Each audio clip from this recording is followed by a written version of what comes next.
Hello quilty friends and welcome back to my channel. My name's Rachel and I make videos about quilting and my creative life. Anywhere that you can find me on the web is listed down in the description box underneath the video, including extra weekly content over on my Patreon page. Now, many of you watched my video where I created my Tilda Campervan quilt, and I did an update last week on adding the hand quilting, but if you haven't seen the video of the full quilt, I'll leave the link to that down in the description box below. Now, this is a free pattern by Tilda. So you can create these wonderful camper vans and then the trailers on it, and the quilt comes together wonderfully. I bought a full kit from Holly's Haberdashery, so everything was exactly as this. But they do also sell little cushion kits, and you can download the pattern just for the cushion as well. But I thought I would give a little bit of a video on how I made my blocks, because some of the construction is a little bit tricky. So I've prepared all of my pieces. I'm not using Tilda fabric for this one.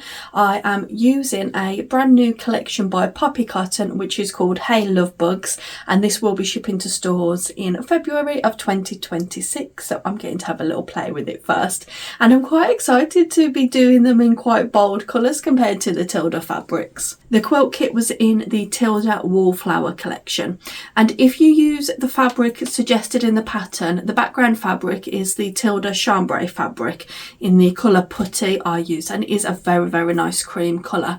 It frays so much. I think it's just the weave of the fabric, so I heavily starched it. And I use Dr. Beckman's spray starch, and I usually mix it with 50% water into a misting bottle, but for that particular fabric I just used the regular spray starch. And I will also leave the link where you can download the pattern in the video description. Now, the pattern will come with cutting instructions just for each block. It doesn't give you cutting instructions for the whole quilt, so you'll need to work out and perhaps make your own list of, if there's 6 blocks, you need 6 of that, and vice versa. So there is a little bit of maths involved. But the pattern actually breaks it down, and mine's a little bit tatty because I used it all through creating my project. So the pattern breaks it down into sections. So you start with the suitcases on the roof, then you do the roof section, the windows, the body of the camper van, and then the wheel section here. The pattern suggests doing all of these snowballing first. So for snowballing, it's the wheels and the flowers if you choose to make the trailer. I'm not going to be making the trailer in this, because in the following video on Sunday, I'll be turning this block into a tote bag. So do make sure you subscribe and come back for that video. Now, if you followed some quilt patterns, many quilt patterns in the past, you might know that in some patterns the blocks will be oversized and then it will give you trim down to this size. This pattern doesn't do that. The pieces are cut at exactly what you already need, and then there's not much trimming down to do after. It doesn't even tell you what the size of, let's say, the wheel component should be. You can work it out with a little bit of maths. So for that reason, I wouldn't say that this pattern is suitable for beginners. It's probably confident beginner, intermediate. I think they rate it a difficulty rating of 3 being the most. And I would say some of that is perhaps down to the instructions, but also the type of piecing that's in the pattern. But not to put you off, I'm here to guide you through the whole thing. So we'll start off by doing the snowballed elements. So for this one, it is the wheels and the spare tyre on the front of the camper van. So these are my 2 wheel fabrics, and I decided to fussy cut these little bits of the fabric. And it is really handy if you label your pieces so that you know what you're looking for and what you need to come back to. And this is the size of the pieces required to snowball the spare wheel. So those are 3/4 of an inch. They're absolutely tiny. And all you're going to do with these is just mark. I like to use a pencil for marking my half square triangles and snowballs. Just mark very accurately from corner to corner, and then you're going to stitch a slither to the side of the stitch to make the snowball slightly bigger.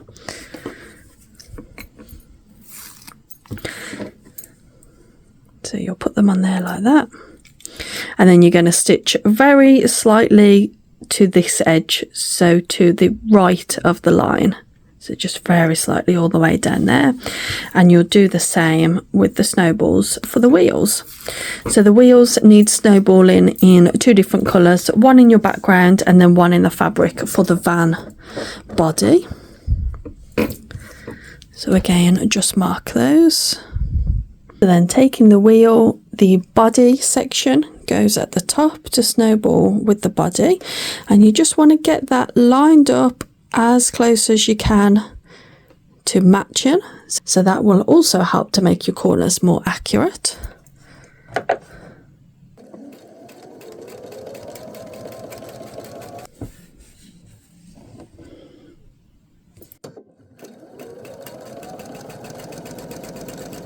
And then when you fold back that corner, it should completely cover the existing corner.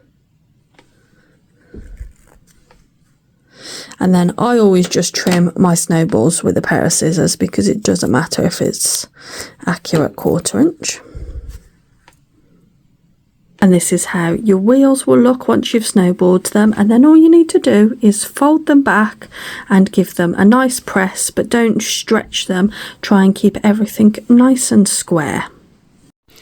And then that's how they will look. If you're going to fussy cut anything, so this square is 3 inch, just put the middle of the thing that you're fussy cutting at 1.5 inch on your ruler. So those are my wheels. So well, what we'll do now is just start with this top section. This is fairly straightforward, so all you're doing is you'll do this one, B and C together to form that, and then you join it to D, and then you put these side background pieces on either side. If you're doing the full quilt, or if you want your campervan to face the other way, just be careful to put those on the appropriate sides, because I've made that mistake. So essentially it's just quite forward straight piecing, and then I'll do that and I'll come back to you when we're starting the second unit essentially.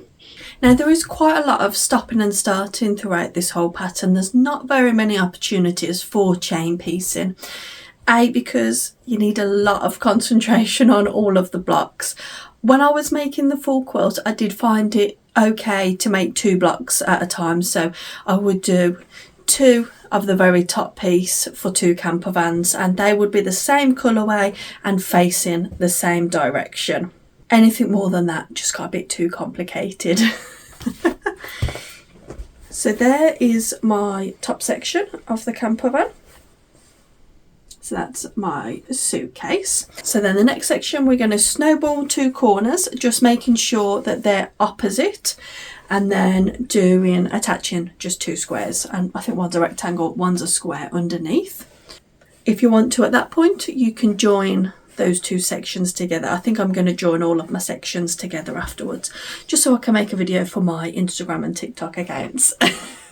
Totally up to you though, how you choose to do it. If like me, you're using a background that's a little bit busier, make sure you're paying attention to the direction of fabric if it's got direction, because my fabric has got little VW Beetle cars on them for the VW campervans. I thought that was a good little match of these 2 fabrics. I should also mention that with my sewing machine, I've took the stitch length down from 2, which is my standard setting, to 1.5. That's just the next setting. Mine only goes in halves. I know some machines will allow you to go in less of an increment, but I've just took my stitch length down just ever so slightly, because a lot of these seams are very small and you might only be getting a few stitches on them, so you don't want any of the seams to pop open before you have the chance to join them. So again, nothing more than what we've already done, just some snowballed corners. So now we're going to be at the first of the tricky angles. So we're creating this end piece here, which goes at not quite a half square triangle type of angle, and then we've got O here, which is another slightly weird angle. It does give you full instructions in the pattern on how to angle it, and I've gone ahead and made, this is the window panel. So the first thing you'll notice in the pattern is you need to be careful, because in the example the window pattern is facing the opposite way, so you just need to take that into account. And it says that you need to mark a 1/4 inch down but 1.5 inch from the edge. and I have just been using, when I did this, a regular pencil, but I might use a heat erasable pencil because my fabric's quite light. Just whatever you use, just make sure that it can do a really nice fine line. So it's 1.5 in from the edge, and we're going to put a little dot there.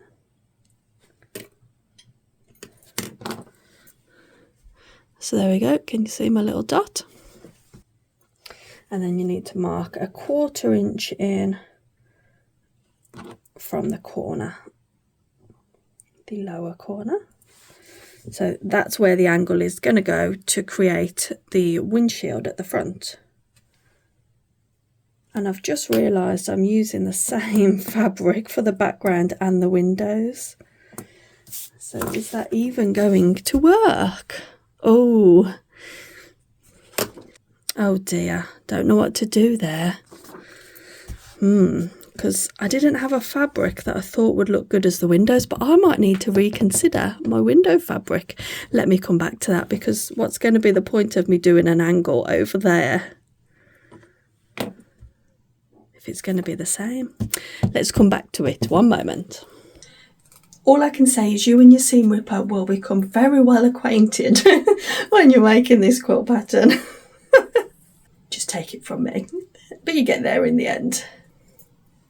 Trimming pieces that are 1 inch wide is not always fun. Well, it's never fun, is it?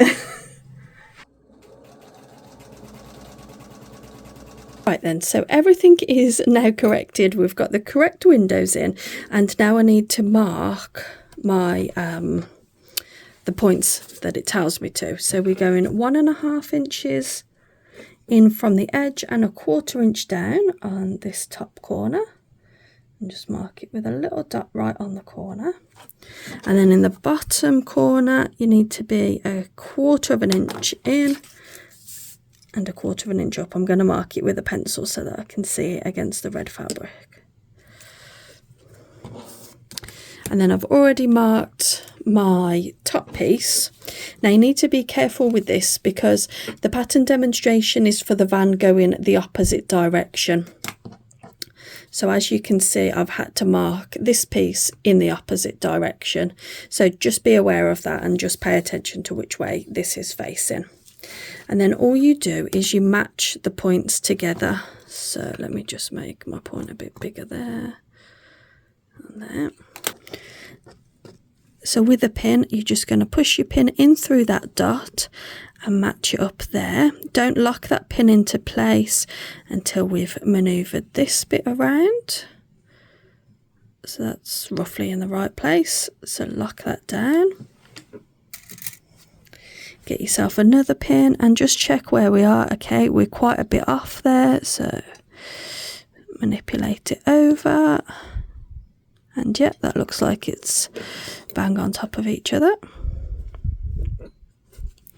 So then all you're going to do is take it to the sewing machine and very slightly to the right hand side, stitch down that line, and when it folds back, it should match the correct angle. And there we go, I've stitched down the line and we fold it back, and there you go. I fold it back and check you've got the angle correct before you cut it off, because first of all, if you cut it off, you have no frame of reference to see whether it's correctly placed, and if you need to redo it, you don't want to have cut the square.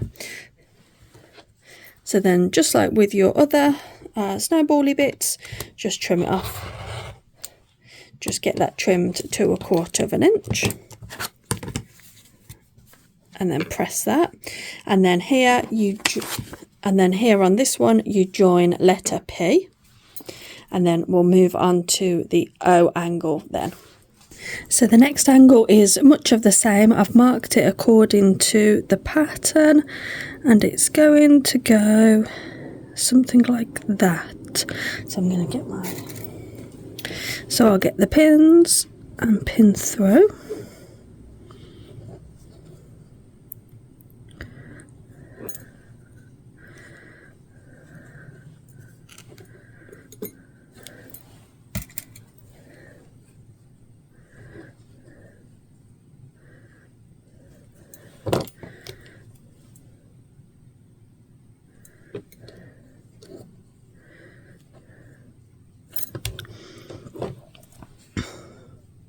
can already see I'm off there, so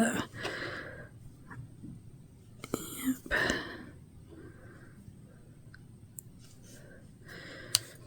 Now this one is the hardest one because it is a very, very small piece. So I'm just going to check there again. You can just fold it back and check. And then again, just take it to the sewing machine and to stitch very slightly this time to the left of the line. So this one, I think I'm going to need to unpick it and restitch, because when I fold it back, you can see we're still about 1/8 of an inch away from where we need to be. And yes, this will get caught in the seam, but it will mean I've got a very small seam. So I just need to open that out and adjust this bottom angle very slightly. The top is fine, it's just towards the bottom.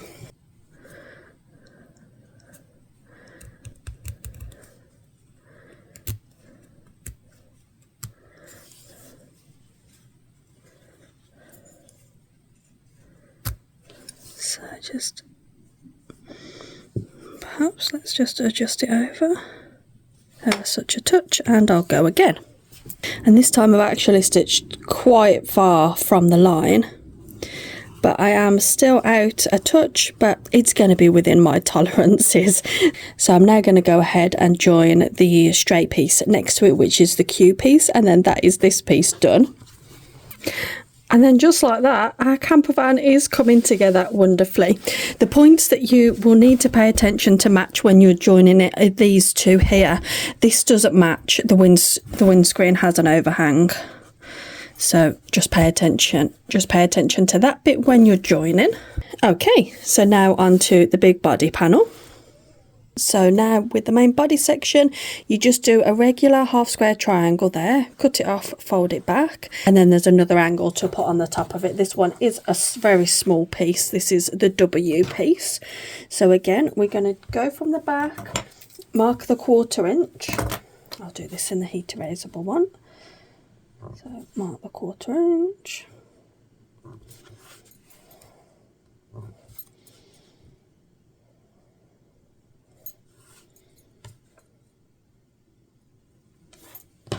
And then when we're drawing the line, we want the line to be the opposite way to what's in the picture, because this van is facing that way. So that means it's this way. And when you draw your lines, don't stop at the dot, continue to the edge of the fabric, because you need to stitch from the edge of the fabric. It does tell you that in the picture. So this one's only partial, it doesn't drop all the way down. So we're going to mark, you see, 3/4 of an inch from the top. It's going to have to be a pencil because it's red fabric. So 3/4 of an inch. And then 1.5 down.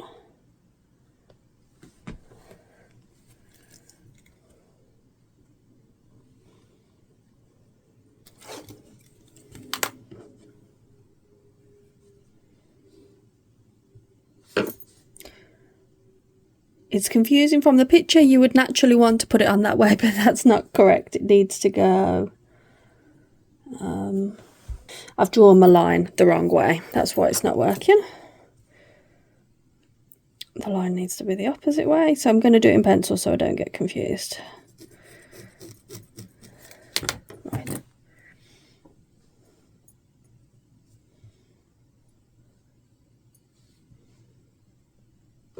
So I think it goes like that, and then you can just check when you fold it back. Yeah, it's going to look like that, hopefully. So we'll do the same thing again with the pins. Just pin through the dot, pin through that dot. And then remember, this piece of fabric doesn't go off the edge of the fabric underneath, it just stops. Let's give that a go. Last one. Now this one has gone the opposite way. It's a little bit too large. I can see that my dot is visible. So all I'm going to do is go over it, going very slightly to the over the line, so hopefully that will just wield me that result. You probably could get that result just from pressing, but if I just score that, gives me a line there to stitch on. And that is a lot better. It's not perfect, but it's within tolerance. So let's get the edge trimmed off and finish off this little section.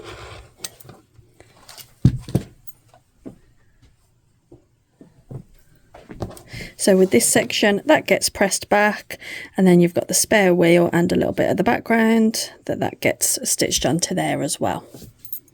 And then this last section just works together beautifully in sections. So you've got the central bit, you've got the wheels, and then you've got a little bit either side. So you make 2 of these, and just pay attention to make sure that these background squares are on the opposite sides, because otherwise you'll end up with 2 the same side. And there you go, that's the last section of this block. So let's get that all joined, and then we'll see how the block looks all together. And there we have it, our VW campervan block is complete. I love that this one is just so fun and playful. The Tilda ones had lovely colours in, but this one is just quite fun colours and fun fabrics, isn't it? So I really like that. So that's that all joined. I hope you also enjoyed sewing along with me, or that you gained lots of tips. And if you watched my video last week, I showed you this plus block that I've been making as leaders and enders, and these are the 3 that I managed to stitch today whilst I was making that block. So that just demonstrates how much these come along really nicely. And if you didn't catch that video, it's making these plus blocks here that I've got on the wall behind me, and I'll link that video down in the description for you if you want to check it out. So then don't forget to join me back here next week, and we'll be turning this into a tote bag. It's going to be a very fun tote bag, isn't it? So thank you so much for watching, and don't forget to subscribe if you've enjoyed the video. Bye!